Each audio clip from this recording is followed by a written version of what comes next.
Alright guys, welcome to episode 6, I think we're on, of the Progress podcast. Today, delighted to be joined by Aisha from the Sweetest Tooth. Aisha, how are you doing? Yeah, not too bad, how are you? Good. We've had a few technical issues, but we got over them in the end, so it's nice to finally have a proper catch-up. So do you want to kind of, for those who haven't come across the Sweetest Tooth, do you want to kind of give a little bit insight into the business? Sure. Hello everyone, I'm Aisha. So I started the Sweetest Tooth I think 2018 as mainly an online presence. Mid to late 2019, the business itself got up and running a bit more. So I'm a mini bakery.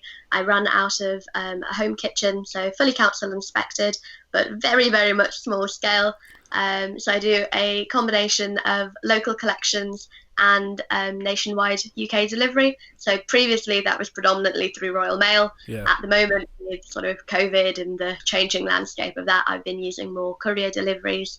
So a little bit of uncertainty around that at the beginning, but no, we're still doing nationwide delivery. Good. Sweet for everyone. So, as I mentioned before, we've been talking a little bit back and forward on Instagram, and you mentioned something that I had a little bit of awareness of, I'll be honest, but not a huge amount. You mentioned that your business was sort of zero waste. Now, for the, I don't mean uneducated lot, but I mean for those who aren't aware of what zero waste is, fully understanding what it is, like for you personally, like what is the zero waste philosophy? What's that to you? So I think for me personally, it's important to try and establish the idea that it's not about being perfectly zero waste. It's about a zero waste journey. So running as a business or as an individual in your home, you will never be able to eliminate all plastic. You will never be able to eliminate all food waste. There'll always be a bit here and there. We've all got busy lifestyles, but the idea, sort of the central philosophy of it all, is trying to be as minimally wasteful as possible. Yeah. So avoiding plastics because they are ruining our planet, and there's no planet B. Yeah.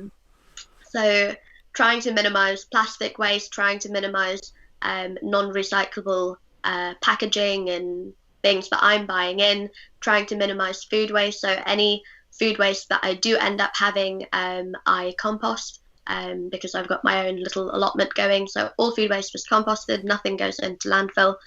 And just sort of being a conscious consumer, I guess, trying to be aware of what you're buying and how that's impacting the world. Yeah, and when you mentioned there's a few things. You mentioned stuff going into landfill.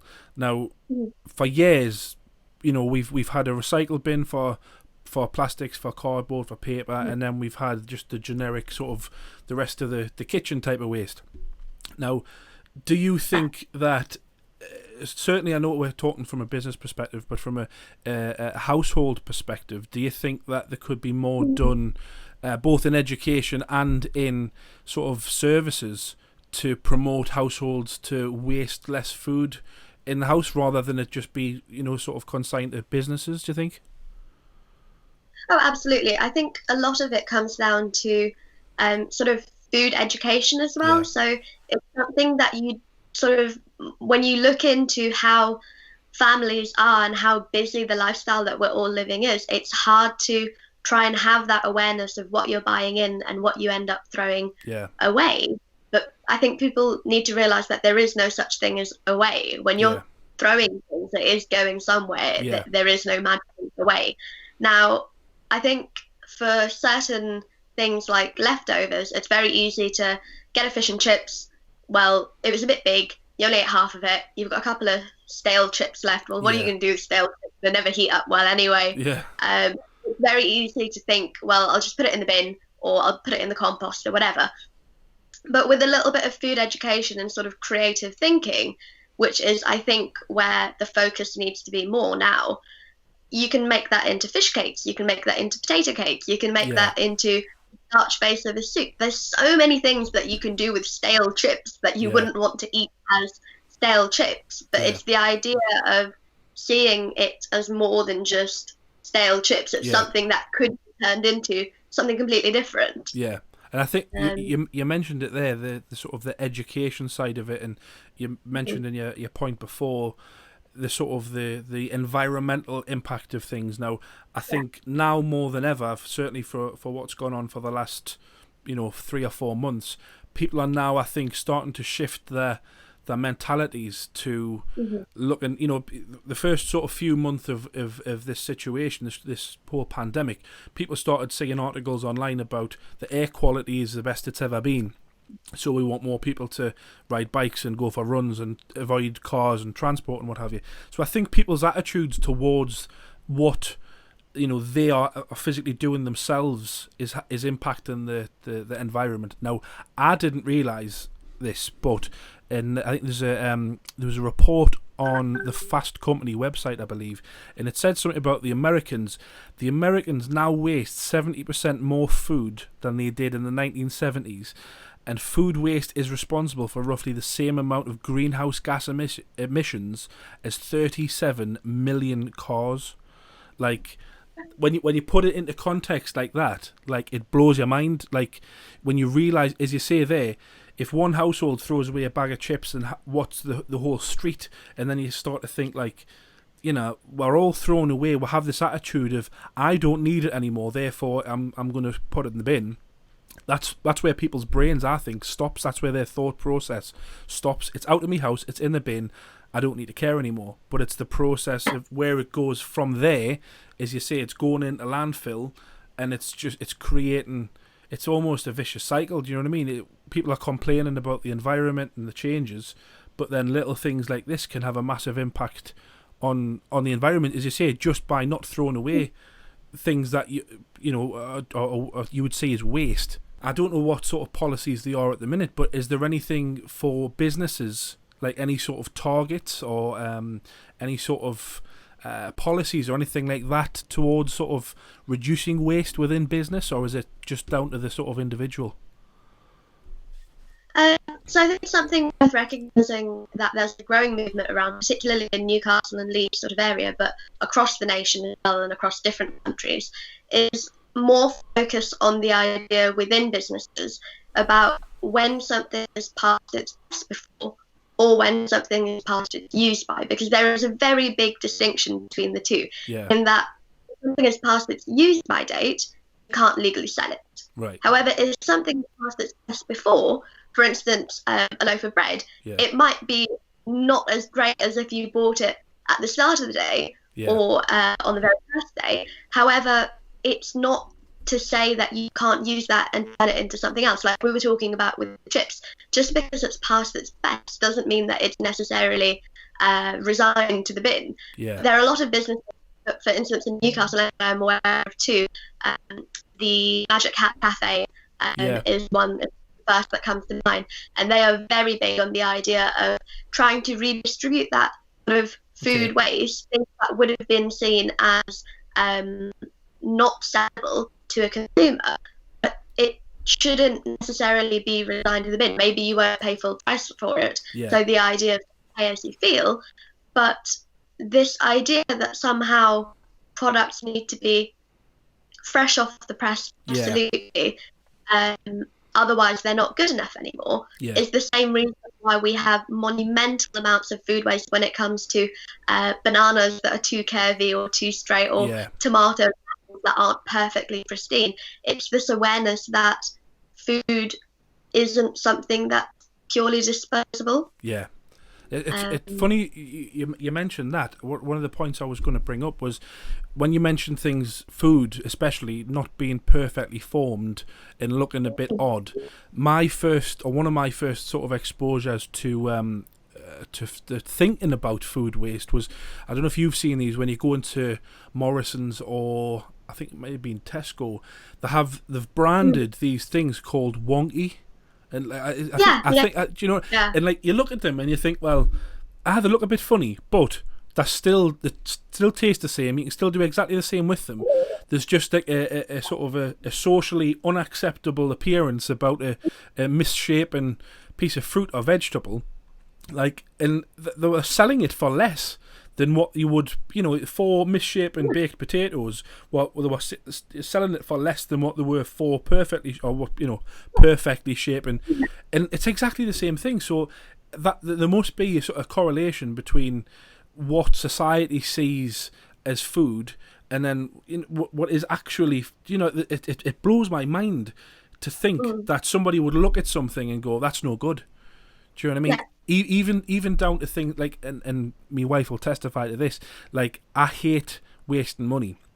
So if there's something in the house, not so much food necessarily, but if I can reuse something, and I think that's what it boils down to. It's people understanding that whether it's food, whether it's it's furniture, whether it's whatever it is, it has other uses, and it's getting people to understand that. You mentioned earlier on when you were talking about sort of how you purchase products yourself. Is there do you find it difficult to purchase produce that is packaged responsibly, or is there because as a consumer, as somebody that like myself who doesn't, I don't buy wholesale food. I don't buy for I just buy what's in the shops. The wholesale market is very different. Is the wholesale market sort of coming around to the idea of responsible packaging, or is it still a fight you think that's going to be going on for years to come, do you think? I think it certainly depends on what your priorities as a business are. Yeah. It is possible to try and minimise your waste sort of as a business, but as an individual as well, because if we think of Granger Market, for instance, a very readily accessible area within Newcastle, a lot of people in the city do their shopping at.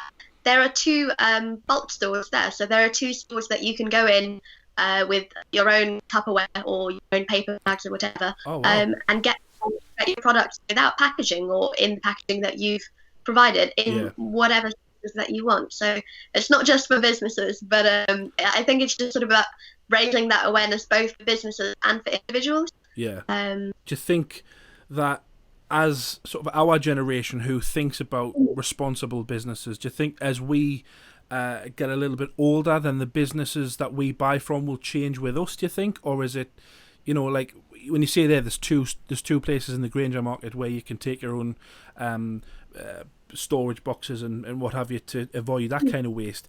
Do you think they will, coming out of this COVID-19 thing, do you think, and obviously tying in with what I was saying about people's views on the environment, do you think we'll see more businesses like that? Or do you think it'll be a longer term? I think we can hope. Yeah. We can hope.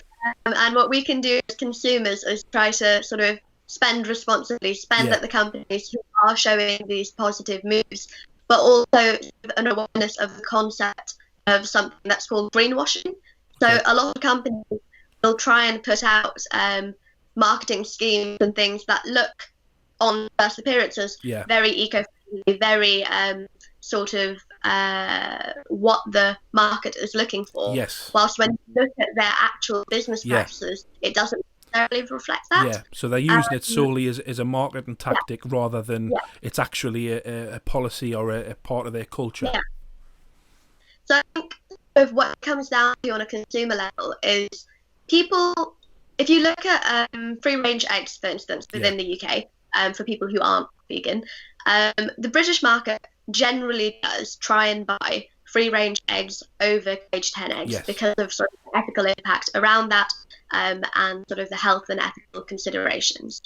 What we don't as consumers generally look at is whether the baked goods and the products that we're buying are using free-range eggs within them, because there is very limited advertising and marketing around that. When you're buying a carton of eggs, it says 6 free-range eggs or 12 free-range eggs. Whereas when you're buying a quiche or you're buying a pack of cookies, it very rarely says whether or not they are using sort of ethical produce. Yeah.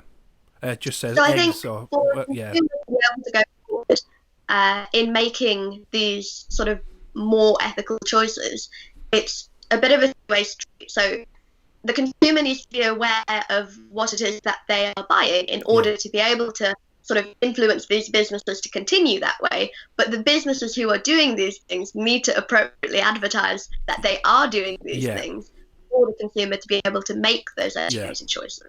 Because not everyone's going to go and do sort of years of research to buy a pack of cookies. Exactly. No, and I mean, I can remember the whole sort of the news cycle around free range versus caged hen eggs, and then all of a sudden, you know, as you say, people start to pay attention to what's on boxes. Do you think, as a society, do you think that we're kind of it's almost quite a lazy mentality? Not so much our generation, but I would certainly say the generations above us.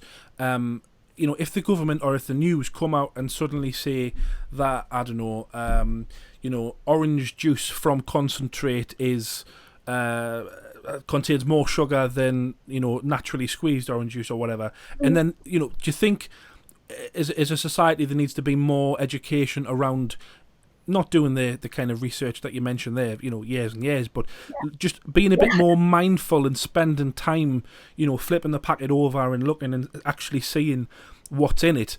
No, absolutely.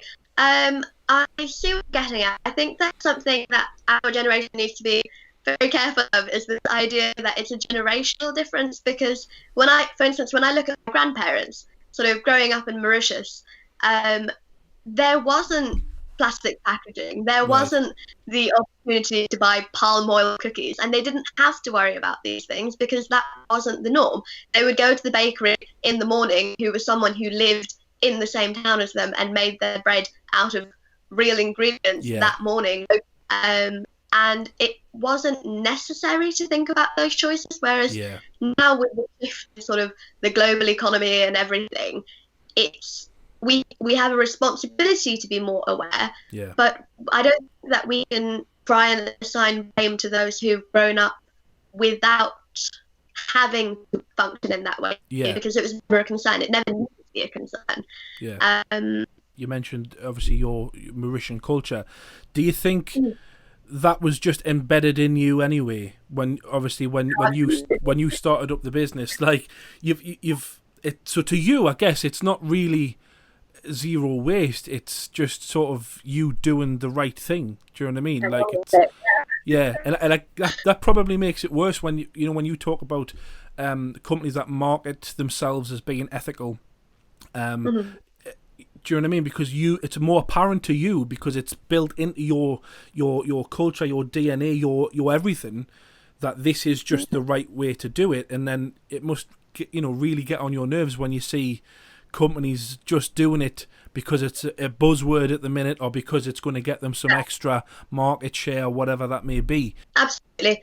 I think sort of one thing that I can make a comparison on between sort of the culture that I've grown up with, the influence of, and what I see with more people around sort of this area in Newcastle, is the idea that there's a distancing between us, particularly in our generation, actually. There's this distancing between us and the environment and the nature around us. So we all like to think that we're very eco-friendly and we're very reasonable and sort of aware about what we're buying and what we're doing.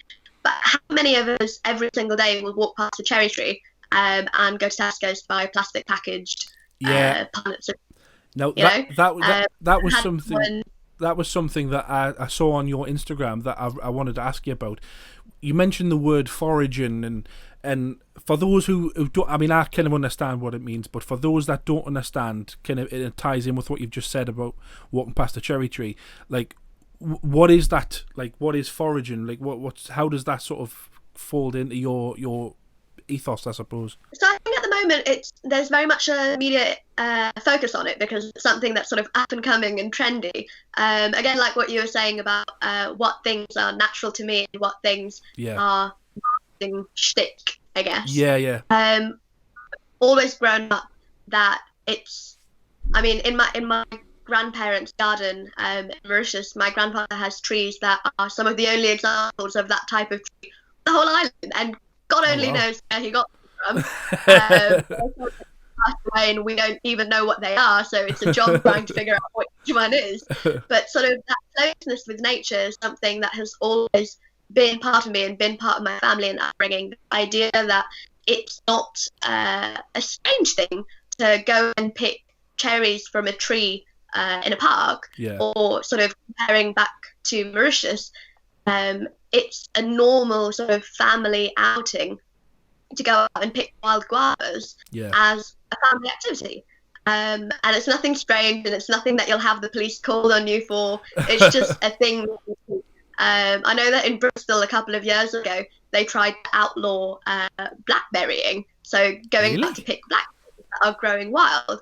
And you do sort of have to wonder what the motive on the part of the council is to try and push people away from sort Yeah. of the environment.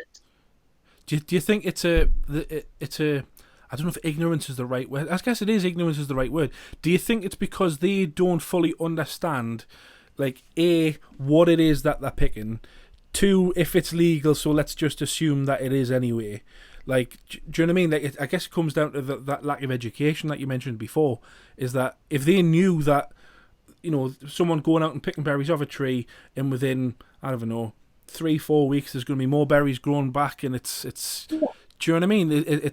I think there needs to be more education, because for me personally, when I was a kid, if you saw, and I hung around with a lot of people who would do just that, they'd find berries and they'd eat them, and I would sort of look at them completely out of ignorance and kind of go, what are you doing? You can't do that. Surely they're poisonous. But I think it boils down to a level of, I don't know what they are. At the time when I was that age, I didn't have the internet, so I couldn't go and look. Whereas kids and people now have access to more resources where they could do that. You know what I mean? Like, strawberry picking and all that type of stuff is fine, but then if anyone follows you on Instagram, they'll see the sort of plethora of ingredients and produce that is just grown around us. That, I wouldn't have I wouldn't think twice. I wouldn't look at it. I wouldn't. You know what I mean? It points to a lack of education. To say that, this stuff's grown around us, we can use it. It's free. It doesn't belong to anyone.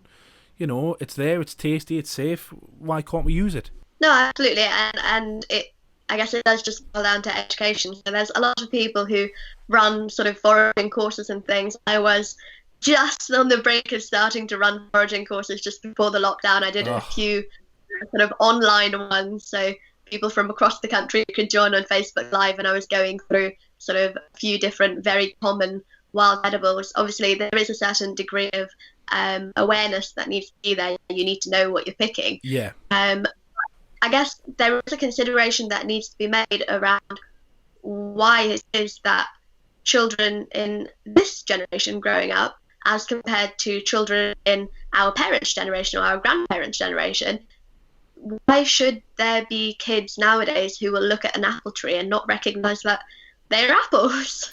Exactly. That's a crazy thing to me. I mean, as you said before, if you take that same apple and put it into a plastic wrapper with a cardboard box underneath it and sell it in Morrison's, you wouldn't think twice. You would just go, oh, well, that's an apple. That looks nice. I'll have one of them.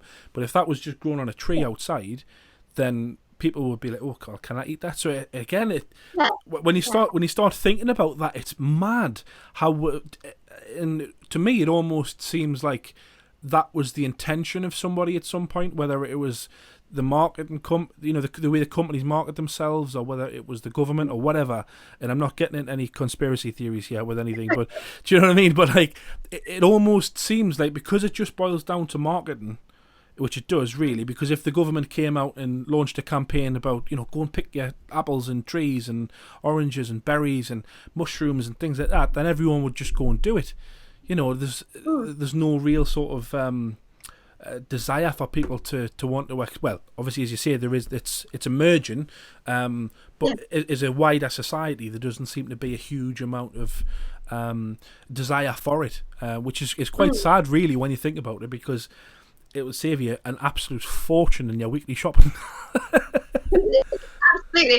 Absolutely. And if we want to go for one very, very expensive example, so many people are willing to go out and pay crazy, stupid, ridiculous money for wild mushroom this and wild mushroom that. Yeah. these mushrooms are growing in our woodlands. Obviously, Yeah. you need to know what it is that you're picking. Yeah. But if you look over to the continent, you look at the food culture of France, of Poland, of Lithuania, of Germany. All of these countries have a mushroom picking culture. Yeah. And yes, everyone knows everything. You still have to be careful and know sort of a few basic types that you're comfortable identifying and picking. Yeah. But why should it be that we ignore them in the woodlands, but go out and pay extortionate amounts of money for, and here's an industry secret for you, if you ask what wild mushrooms are in these dishes, for the most part, they're not even wild mushrooms. They are dried, imported, commercially grown mushrooms from sort of the Far East. They're nothing to do with wild anything, for the Really? most part. Yeah, absolutely. But again, I think that my reaction to that says everything, that I've bought in to the marketing of, you know, the products in the shop and product in restaurants and what have you, and without doing any like fact checking or any sort of research, I just, you know, so again, I guess in a way, I guess in a way, like there does need to be more of a more a continuation really of what you're doing, what you started doing sort of pre-lockdown is people putting content out there saying, look, there's all this stuff around where it's not going to cost you anything other than your time to go and either learn, well, I suppose either, there's no either, but to go and learn what it is you're looking for and what not to look for, and then go and pick it, like, and it would still be cheaper than, you know, going and paying £2-3 in Sainsbury's for a thingy of mushrooms. You can go and pick them, it take you 5 minutes. Do you know what I mean? Yeah, like, it's not so physical about it, but the whole sort of concept of feed a man a fish and teach a man to fish, sort of the idea that you can pay for it, of course, exactly. or you can sometimes buy sort of free or reduced ones, because again, I don't like this idea that foraging should be a trendy middle class activity, only for the educated and the well spoken. Why should it be?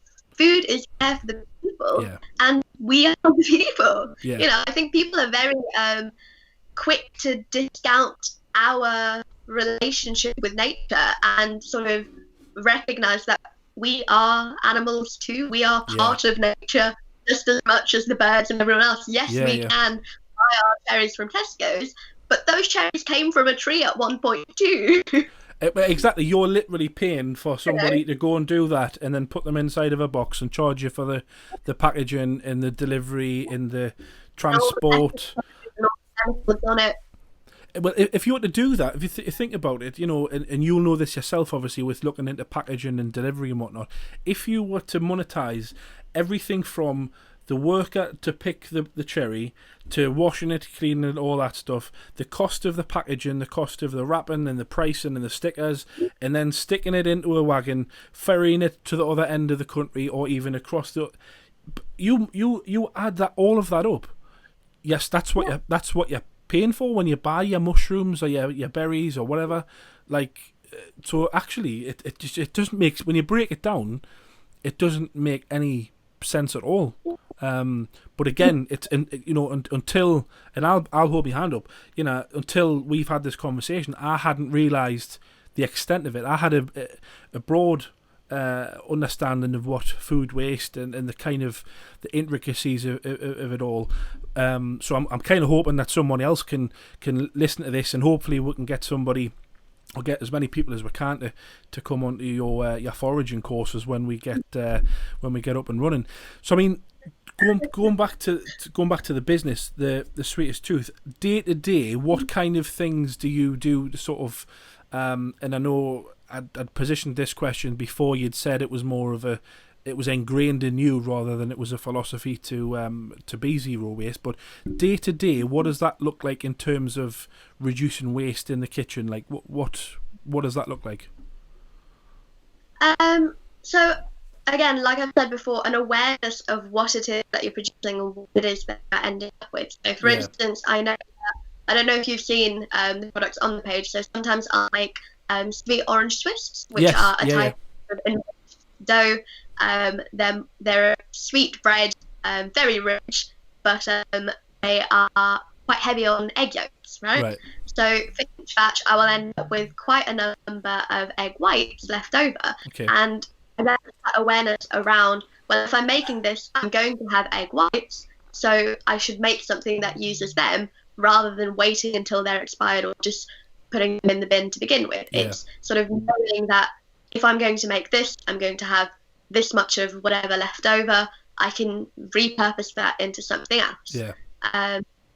That packaging is a big one. I try and use only packaging that can be composted, so you can't recycle packaging that is stained by oil, which is generally told to people, but you can put them into sort of compost and things like that.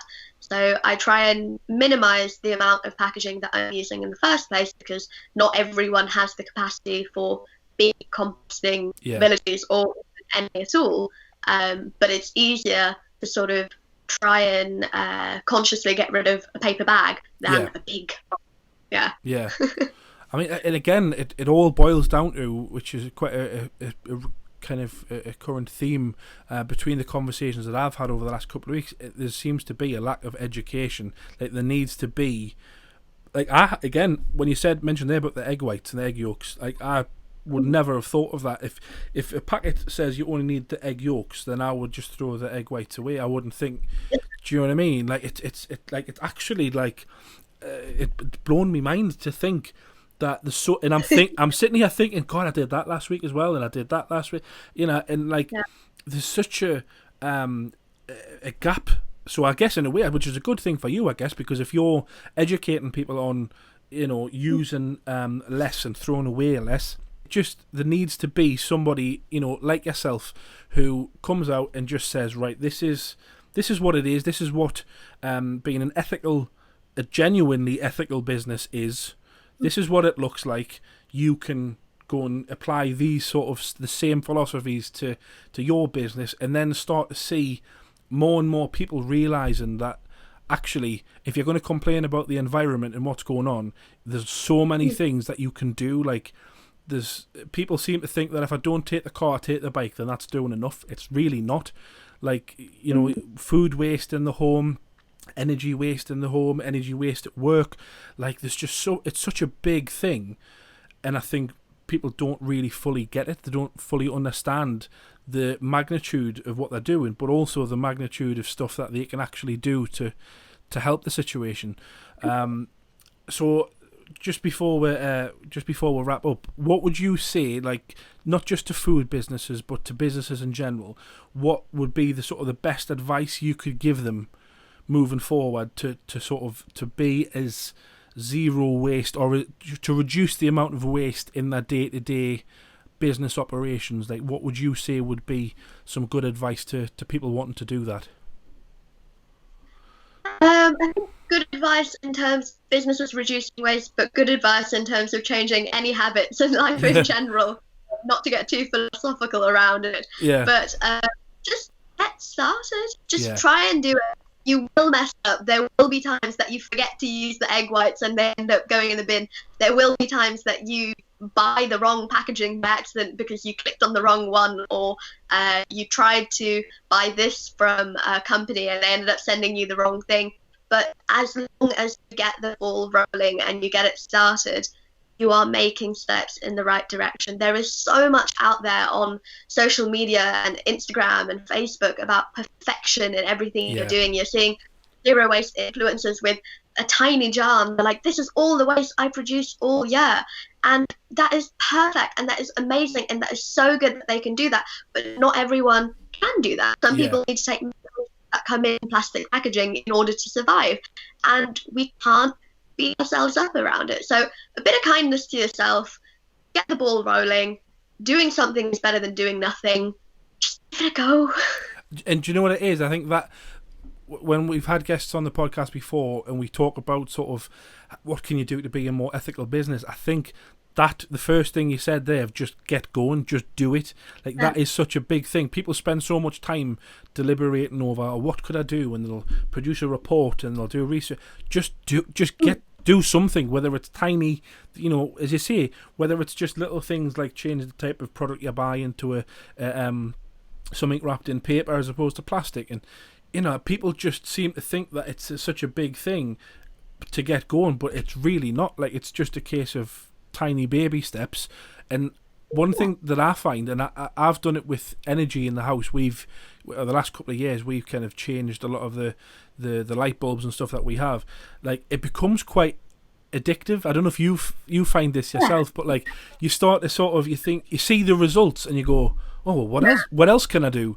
You know what I mean? It's like it's quite addictive. I mean, it went the other way with us because we got all the smart bulbs that we can turn off like on a timer, but then I can control it with one of those Amazon Dot things, and then when I realised I could change the colour to the kids' room, it just kind of got out of hand.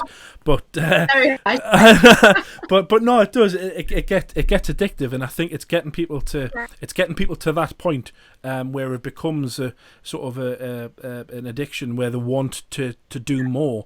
But I guess you've probably been there your whole life. If it's been that's just what, you know, that you grew up around that that culture of, you know, the best ingredients, and it, you know, you had the stuff growing around you, like, and that must be quite weird for you to then look at everyone else and kind of go, what are you doing? Like, do you know, like that, like, and it'll certainly make me think more. Like, I mean, we've got 2 dogs, so we take the dogs for a walk quite a bit, and you look around and you see things growing, and you don't pay any attention to it. So hopefully we can we've inspired people to do a bit more foraging. Where can people find out a little bit more about the foraging courses that you're doing when you get started back up?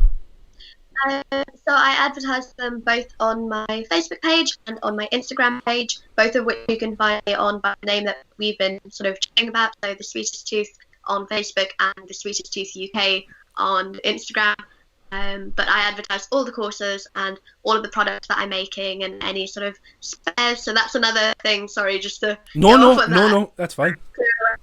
So something that I will do is that there's a minimum order on certain batches of things. So for instance, for cookies, there's a minimum order of 3. Let's say I get 6 or 12 in a batch. The rest of those will end up going up on my Instagram stories as spares, and right. Other people can then go and buy those rather than me having leftovers for no reason. Yeah. You know? Yeah. No, it makes sense, and for anyone that is on your Instagram, like, I can't even describe it. Like, we had a conversation the other day about this chocolate, right? For anyone that's listening right now, you need to go out and you need to look on Aisha's Instagram at these bars of chocolate. What are they called? Is it Zilva? Zilva, yeah. Zilva. My days. I didn't, me and my wife are quite big on chocolate. I thought I'd seen everything until I'd seen the Zilva bar. My day. And then later on in the day, when you cracked it in half and you see what's inside, oh, so I'd messaged the who was it that you've was it Sean that you've collaborated with? Yeah, I'd messaged him and he was like, oh, they're coming next week. And honest to God, I died a bit inside because I can't wait. I cannot wait 7 days for this. It looks amazing. Is there like an online store that you have where people can go on and buy things, or is it just through Instagram? So it's through my Instagram or through my Facebook at the moment. So I'm looking at new partners, but that's all very hush yet. But that say no more. Very No, so yeah, watch this space. No, fantastic. Aisha, thank you so much for your time. It's been a lot more insightful, I'm honest. I thought I was going to come at you with all these statistics about what the Americans were doing, but zero. But honestly, you've educated me, and I'm extremely grateful for you doing that, because I think I'm going to go downstairs now and talk to my kids about this, and I've probably made a hole for myself, because we'll probably end up having to go out and go foraging. So I might wait until tomorrow to tell them that, I think. But listen, thank you so much for your time, Aisha. I really, really appreciate it. And we'll hopefully you can come back in real life and give you some of these chocolates and breads and cakes. I'm telling you, have welfare. Put it this way: if you had a shop, I would be camping outside the day before that chocolate goes on sale. Honest to God, cannot wait. Cannot wait. We'll speak to you soon. Thank you. Take care. Bye bye.